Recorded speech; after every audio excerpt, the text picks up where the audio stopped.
தமிழக ஜனதாதளத்தின் மாநில பொதுக்குழு கூட்டம் இன்று நடைபெற உள்ளது. இப்பொதுக்குழு கூட்டத்தில் பல்வேறு கருத்துக்கள் பரிமாறிக்கொண்டு எதிர்வரும் 2026 இந்த சட்டமன்ற தேர்தல் குறித்து முடிவுகளை எடுக்க உள்ளோம். மேலும் இன்றைக்கு தற்போது நிலவி வரும் அரசியல் சூழல் குறித்தும் விவாதிக்க உள்ளோம். இன்றைக்கு இடைநிலை ஆசிரியர்கள் தொடர்ந்து 1 மாதத்திற்கு மேலாக அவருடைய கோரிக்கைகளை வலியுறுத்தி போராடி கொண்டு வருகிறார்கள். அரசு அவ்விஷயத்தில் மெத்தனம் காட்டி வருகிறது.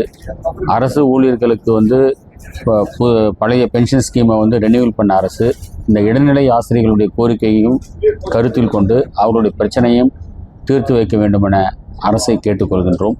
மேலும் இன்றைக்கு சட்டம் ஒழுங்கு தமிழகத்தில் ரொம்ப மோசமாக உள்ளது. இன்றைக்கு கூட திண்டுக்கல் மாவட்டத்தில் இரட்டை கொலை நடந்திருக்கிறது. இதை தடுக்க அரசு சரியான நடவடிக்கை எடுக்க வேண்டும். போதைப்பொருள் கலாச்சாரம் ரொம்ப அதிகரித்து வருகின்றன. பள்ளி மாணவர்கள், கல்லூரி மாணவர்கள் எல்லாம் இந்த போதைப்பொருள் கலாச்சாரத்தால் சீரழிந்து வருகிறார்கள். இதையெல்லாம் தடுப்பதற்காக கல்லூரி வாசல்களிலும் பள்ளி வாசல்களிலும் கண்காணிப்பு கேமராவை பொருத்தி காவலர்களை அமர்த்தி இதை தடுக்க அரசு முன்வர வேண்டும் என தமிழக அரசை கேட்டுக்கொள்கின்றோம். தேர்தல் சம்பந்தமாக இந்த பொதுக்குழு முடிந்த பிறகு நாங்கள் அதற்குண்டான முடிவுகளை எடுக்க உள்ளோம்.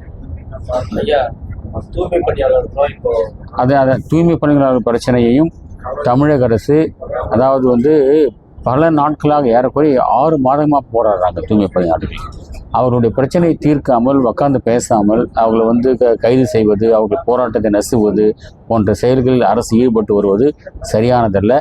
அரசு இதை கவனத்தில் கொண்டு தேர்தல் வருகின்ற நேரத்திலேயாவது அவருடைய பிரச்சனையை தீர்த்து வைக்க அரசு முன்வர வேண்டும் என கேட்டுக்கொள்கிறோம்.